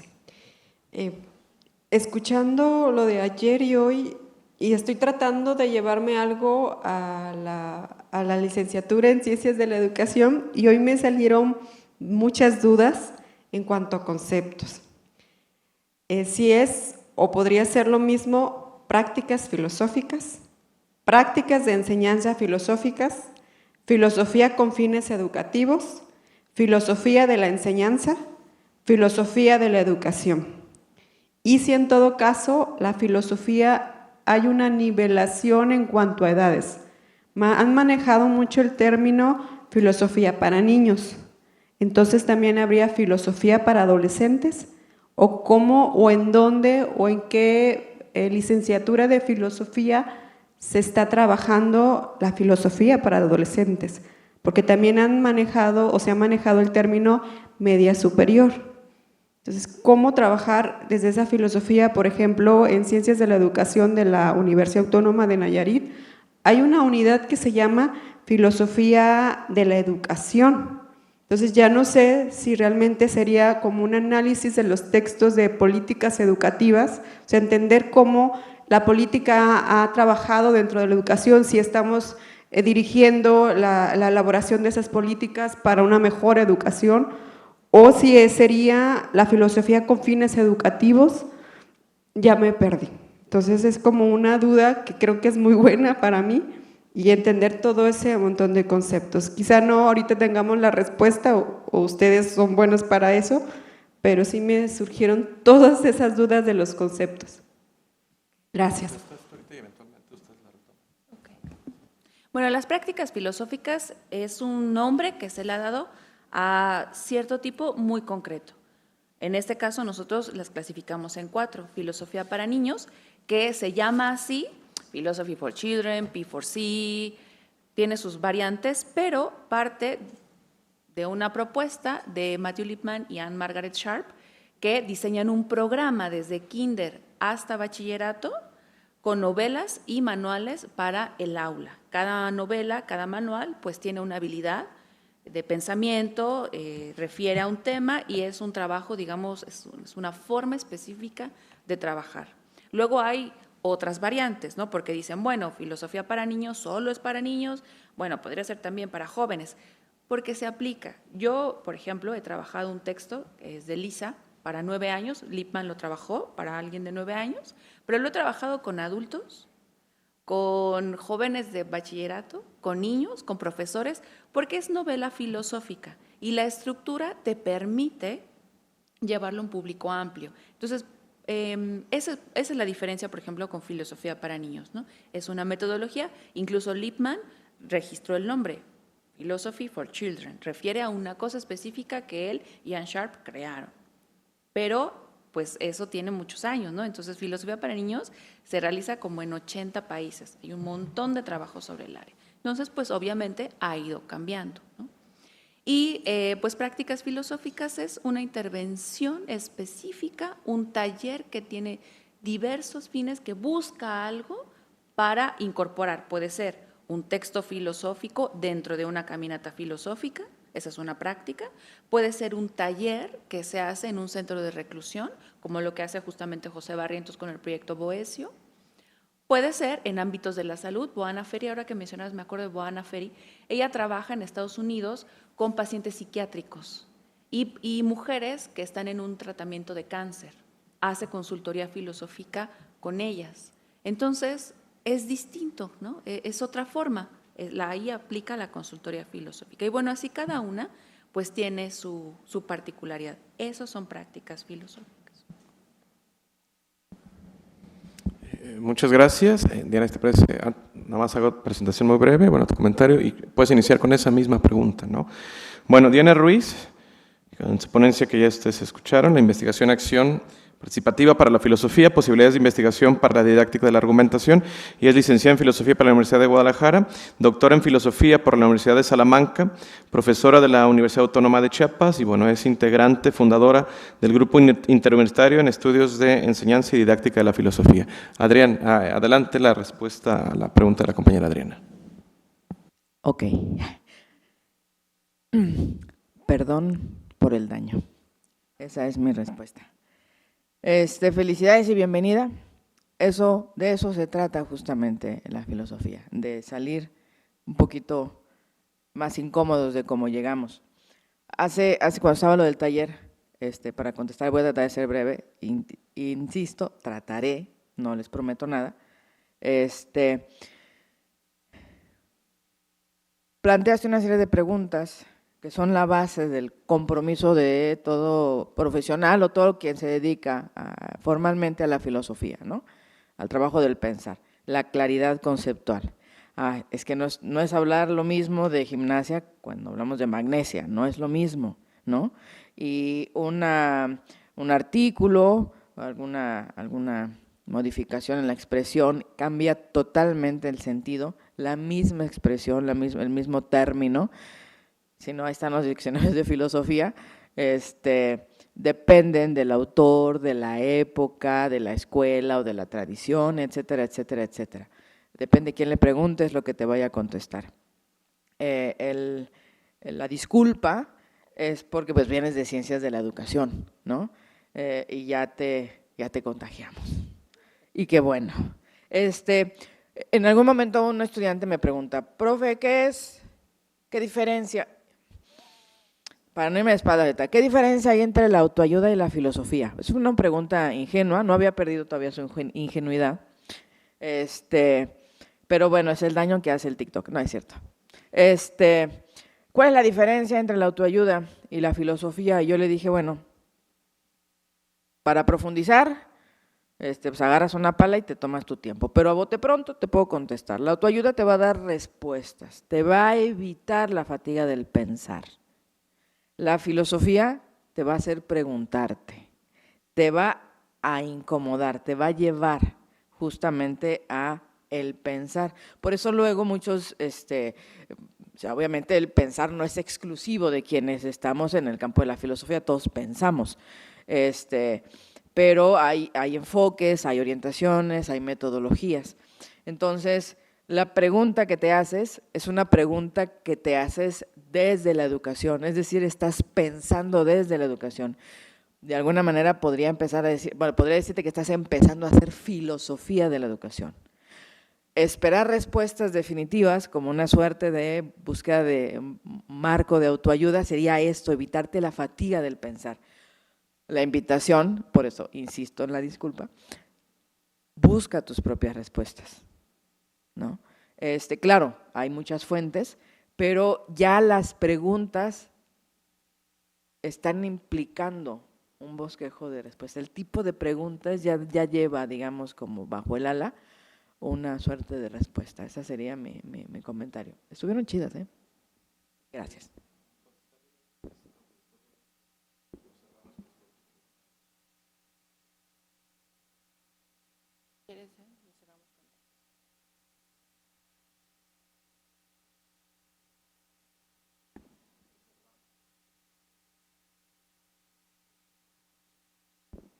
Perdón.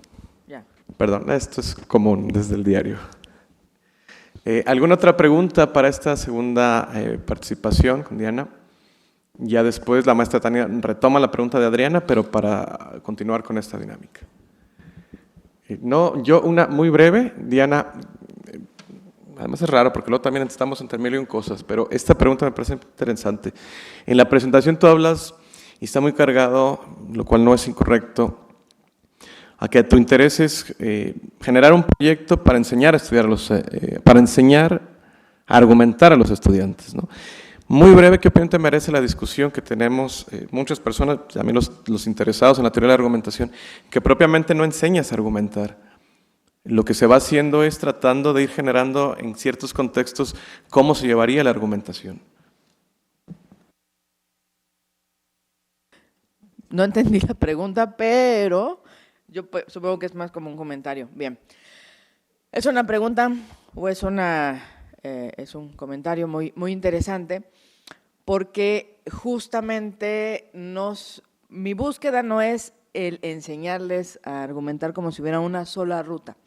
La intención subyacente, porque ayer hablaba de la enseñanza, la didáctica como el compromiso y la didáctica como la intención. La intención subyacente es promover, ¿no?, en los espacios en donde encuentre el pretexto, que se socialice que es importante hacernos de recursos o de herramientas que nos permitan dialogar de forma no violenta, de forma no racional. Por ejemplo, el juego del acuerdo está basado en el modelo ideal de discusión crítica de Franz van Emeren, pero no es el único, ¿no? Entonces, sí, la intención subyacente es decir, a ver, antes de ponernos a pelear, hablemos de discusión sin tenerle miedo a la palabra discutir, porque discutir justamente nos va a permitir avanzar en el conocimiento. Incluso en los ejemplos se los situó de manera muy coloquial. En la vida cotidiana, hace ratito decían, no, este es de la duda, la filosofía es un preguntar vital. Les decía, nos podemos encontrar con nuestras parejas en el cine y tenemos que decidir qué película vamos a entrar a ver. Ahí hay un ejercicio de argumentación. Entonces, para que no se peleen y no termine la relación tan bonita que seguramente llevan, pues bueno, vamos a hacernos de herramientas. Ese sería mi comentario. Gracias. Muchas gracias. Bueno, pasamos a la última de las ponencias y después volveríamos, se nos empezó, yo pido una disculpa, hay una respuesta de David también, con esa cerraríamos, ¿no? Bueno, la última ponencia, simplemente para recordar, fue cómo enseñar filosofía con narrativas del cine y series de televisión. La presentó la maestra Tania Rodríguez. Ella es licenciada y maestra en Humanidades por la UAMEX, Universidad Autónoma del Estado de México, y también junto con varios de aquí presentes es integrante, miembro fundador de nuestro grupo interuniversitario de enseñanza y didáctica de la filosofía. Adelante, Tania. Si hay una pregunta, ahorita la plantean. Empezamos con la pregunta que había planteado Adriana, que fue para las 3, pues, ¿no? Bueno, pues sí, haría la misma invitación que Diana, bienvenida. Yo siempre he envidiado a los compañeros de otras disciplinas porque tienen muchas certezas y tienen pocas dudas. Y no sé, por lo menos cuando yo entré a filosofía, pensé que sabía, ¿no? Y estoy emocionada porque no sé nada. Y cuando tú ahorita dices las preguntas, ya te picó la araña filosófica. Ahora lo que toca de nuestra parte es guiarte, no darte respuestas, como bien dice Diana, pero sí aplicarles chismes filosóficos. ¿Cuáles son los chismes filosóficos? Decirte que ya hay propuestas como las que han mencionado mis compañeras. Diana aquí, por ejemplo, tiene una propuesta de difusión, no de divulgación filosófica, y no me dejará mentir uno de mis estudiantes que está aquí presente, que leemos su artículo. Entonces, también lo criticamos. Entonces, habrá que invitarla a Nayarit para que de alguna manera, pues, escuche esas observaciones y también nos sirvan a nosotros como crecimiento, no de autoayuda, pero sí para mejorar la enseñanza y la didáctica de filosofía. Y otra cosa es que yo sé de un caso que está aquí vivo, está con una propuesta que también está en forma de artículo y habla, bueno, yo quiero hacer otra forma de llevar la filosofía, es Cuitláhuac, que lleva la filosofía con un programa de lógica y argumentación y lo aplica en una secundaria. Y el mejor ejemplo para decir qué pasa cuando la filosofía toca a estas personitas, ya sea en el kinder, en la primaria, en la secundaria, en la preparatoria, en la edad adulta, pues son esos casos de éxito y también de fracaso. Yo no lo dije ahorita, pero yo ayer escuchaba a la maestra Queta y decía ella, bueno, es que esta estrategia no me funcionó. A mí ya no me funciona poner toda la película completa. ¿Por qué? Porque mis estudiantes se duermen, roncan y uno pensaría, se están burlando de mí, no me están tomando en serio. ¿Pero qué creen? Son noctámbulos, entonces poner todas las películas completas ya no, les pongo pedacitos de serie o les pongo algún tipo de pequeño problema filosófico o un problema mental que haya un compañero o compañera haya hecho. No hay recetas en la filosofía y eso lo retomo en el conversatorio. Ojalá las existiera y nuevamente me llevo más dudas que certezas. Gracias. ¿Alguna otra pregunta? Aquí sí hay. Vamos a empezar con la compañera. ¿Tu nombre, por favor? Yutsu. Y con el compañero después, maestra, por favor, ¿no? O pueden empezar por aquí también si gustan.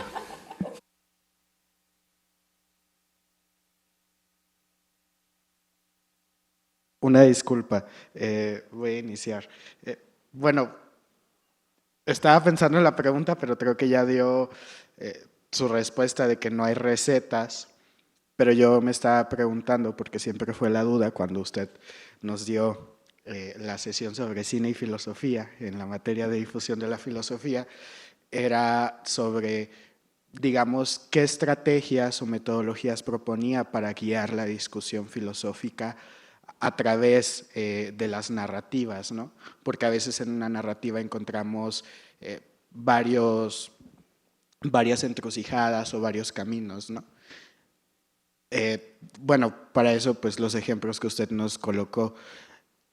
Sin embargo, dado que no hay recetas, para usted, cuando ha dirigido, ¿cuáles han sido las estrategias que más le ha funcionado para dirigir la discusión y que no se pierda el eje o no se luego divague demasiado?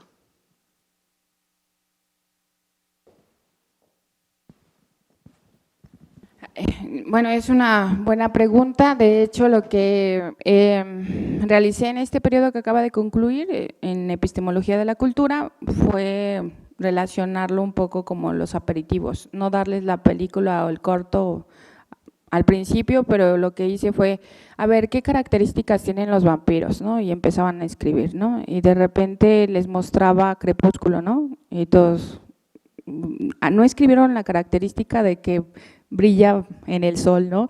Que quienes somos y hemos sido formados con Bram Stoker, pues decimos que ridículo, ¿no? Pero ahí justamente empieza esta cuestión de la categoría de lo ridículo, empieza la categoría de la ironía y empiezan ellos a generar, por ejemplo, lo que hoy hicieron nuestros compañeros de Pogé, también es una muestra de que cuando ya empiezas a la caracterización de algo, empiezas a tratarlo de definir sin el platillo completo, eso te va apoyando y estamos en ensayo y error.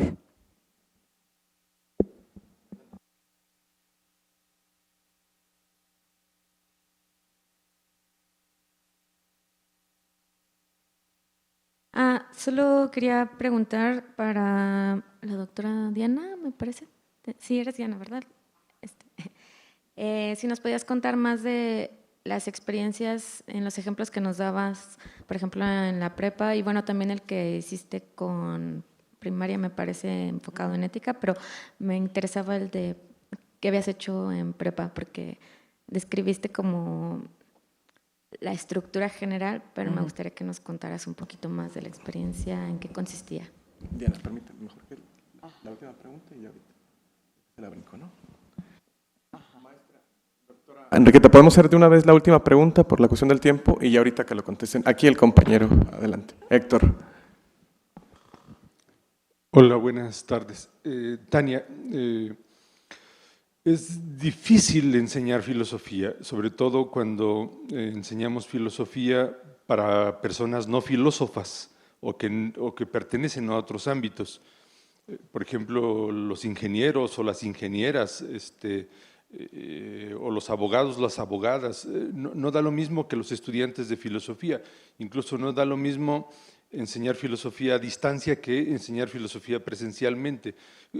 ¿Tienes algunas claves, algunas didácticas que permitan? Lo voy a decir, por ejemplo, en este cuatrimestre yo puse Ingmar Bergman, Sonata de Otoño, mis alumnos se durmieron con la película,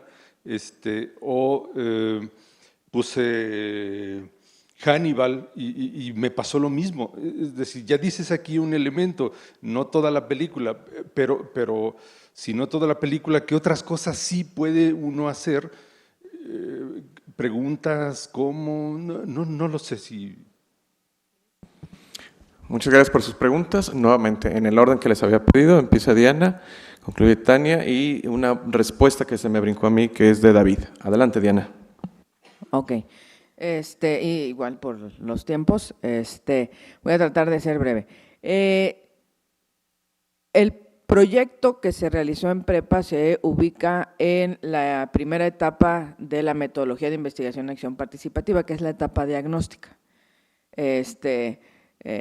Obviamente, por ejemplo, si voy al doctor con dolor de barriga, pues no me va a mandar a sacar una radiografía del codo, ¿no? Entonces, de alguna manera, la idea era justamente ir a ver cómo argumentaban los jóvenes. Para eso se diseñó un instrumento, que es el instrumento diagnóstico. El instrumento diagnóstico nos permitió recabar información sobre las actitudes frente a la práctica argumentativa de los jóvenes. De lo que me acuerdo del instrumento, no lo traigo acá, pero más o menos, ¿no? Más o menos así es el chisme. Tiene diferentes secciones, la información institucional, porque se visitaron 5 prepas, 2 grupos más o menos por prepa de distintos subsistemas, bachillerato general, tecnológico, los que tengo ahorita frescos. Y otra parte, el instrumento con sus instrucciones, ahorita te voy a decir por qué. La segunda parte del instrumento eran pequeñas, no fragmentos, sino ideas sobre temas relevantes para los jóvenes, propuestos por estudiantes, pero que buscaban confrontarlos, por ejemplo, la cultura pop, la cuestión de la idealización del amor romántico, cuestiones para punzarles, ¿no? Para generar justamente un desacuerdo, esa era la idea.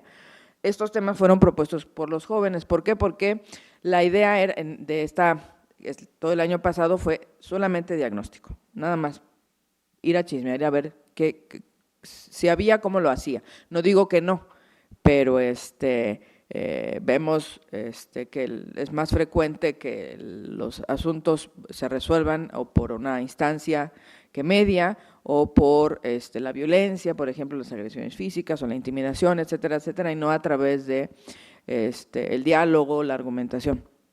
Y sobre todo cuando tenemos prendido el botón de la hormona, todo lo que da, que está en el nivel medio superior, también en la secundaria, pero bueno. Entonces, fueron los estudiantes de filosofía los que propusieron y desarrollaron esos temas y elaboraron, digamos, como las guías de las charlas, porque llegaron a presentar charlas.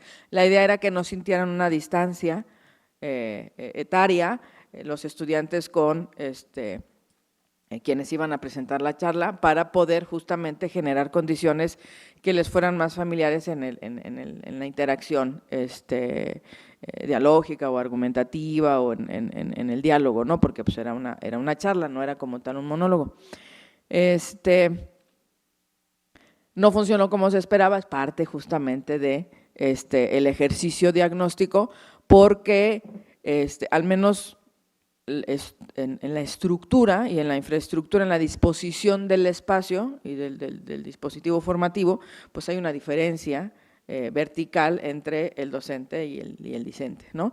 Y hace un momento también decía, ya en esa etapa está muy interiorizado, que es una crítica que yo tendré también al sistema educativo, de el preescolar a la primaria viene de tajo callado sentado y sin moverse, ¿no? Y sin respirar de preferencia.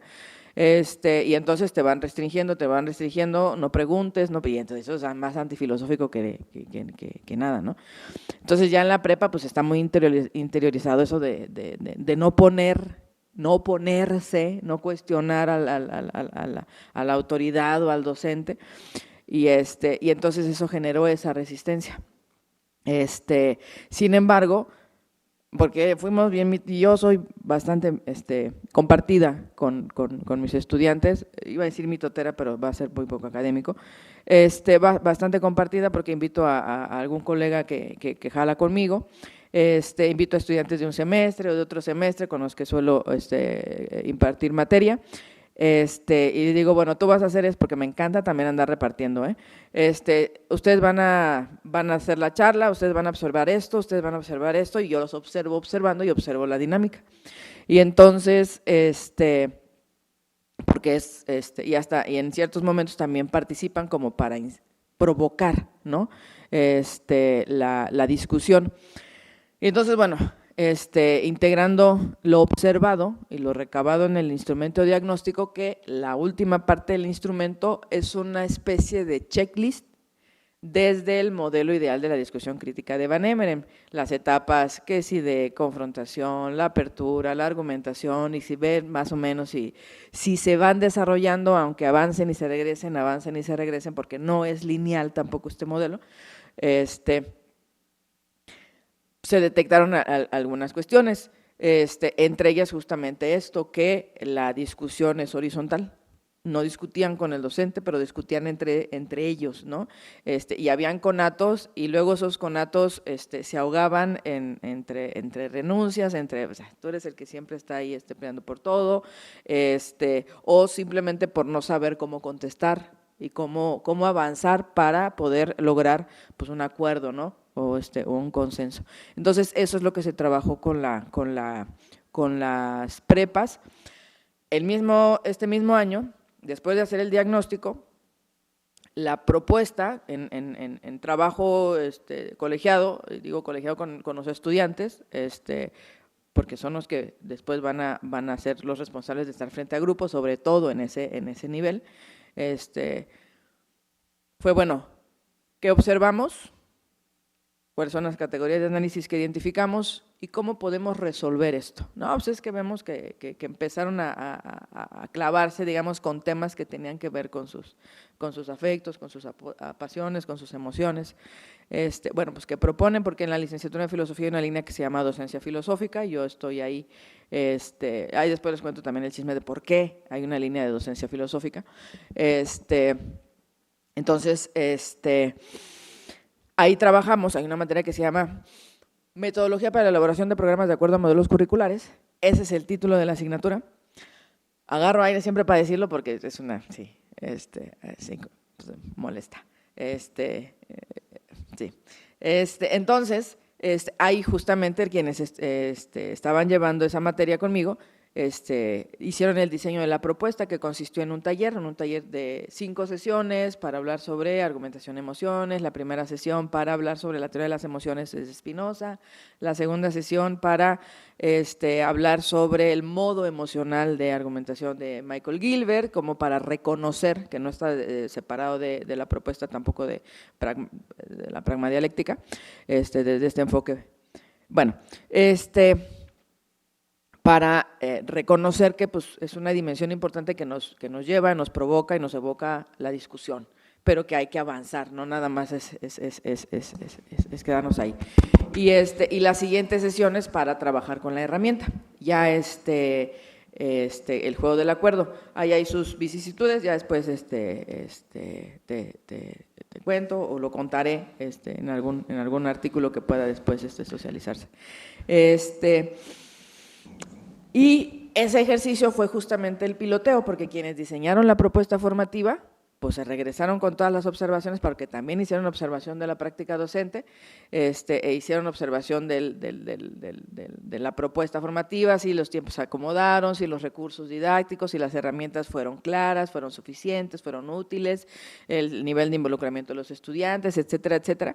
Y ¿por qué? Porque con esa información justamente se reestructura esta propuesta de intervención, que es la que se va a estar manejando con el nivel medio superior todo el 2025. Como ya cierro, qué complicado es trabajar con los jóvenes del nivel medio superior. Es mucho más fácil, pero obviamente esa es mi hipótesis, que se debe justamente a la interiorización de las estructuras educativas que imperan en nuestro modelo educativo en México, ¿no? Porque las infancias aún mantienen este ejercicio natural del preguntar, del oponerse, del proponer vías hasta más interesantes, ¿no? Entonces, más o menos así, perdón. Gracias. Gracias, Diana. Tania, por favor. Bueno, muy puntual. Lo que les he aprendido a mis compañeros, porque también no es cierto que solamente sea de ciencias de la educación hacia acá, bueno, de filosofía a ciencias, sino también de ciencias hacia acá, es planear una A, B, C, una cuestión de planeación didáctica, y a veces no les pongo toda la película, pero les pongo un fragmento, ya sea escrito, se los reparto también, o también lo que hago, por ejemplo, es que ellos hagan el proyecto. alguien diría, qué mañoso, pero no, en el momento en que involucras a los estudiantes a hacer, pensar por cuenta propia, ellos hacen muy buenos trabajos. Tláhuac ya no tuvo oportunidad de ver el trabajo que él inició en lógica con ese texto que ayer nos socializaba sobre el amor es una falacia, y digo porque cuando me tocó difusión filosófica, una chica introvertida, una chica que no hablaba en clase casi, de repente dice, bueno, mi proyecto de difusión para su materia va a ser poner ese texto en una obra de teatro. Estaba también teniendo la optativa de teatro, y yo le dije, va. Ella creó todo desde la propaganda, consiguió el espacio, consiguió los 2 actores, lo puso en puesta, fue un éxito. Es decir, nosotros también aprendemos de nuestros estudiantes y cuando les damos la comunidad de aprendizaje o les damos el ambiente amistoso donde los dejamos ser y actuar, se generan buenas cosas. Y podría comentarte más, pero por amor de tiempo me quedo aquí. Gracias. Gracias y cerramos con esta respuesta que nos envía David. La respuesta es en relación con la pregunta de Yasmín sobre consultoría filosófica y otros abordajes, ¿no? Desde la psicología. Menciona David, sí, hay investigaciones, como comentaba Paulina, es importante el trabajo interdisciplinar, la derivación y el trabajo colegiado. La cuestión en relación con la psicología tiene una cierta complejidad, dado que la psicología ha sido siempre parte de la filosofía. La diferencia fundamental reside en que la consultoría filosófica no preconcibe lo que es el sujeto, lo correcto, no posee patologías ni una sola y única metodología de abordaje. La apertura que nosotros tenemos en la consultoría es mucho mayor y la autonomía que derivamos a los sujetos también es más grande. Sí, es la respuesta. Y bueno, también quiero agradecer a Diana porque nos ha acompañado también en CECAPFI en los procesos de difusión y también en este libro Voces de la Educación, en donde pues también está ahí, pues es de descarga gratuita. Voces para la filosofía. Voces para la filosofía. Entonces también ahí hay pues un poco más, ¿no?, sobre el tema.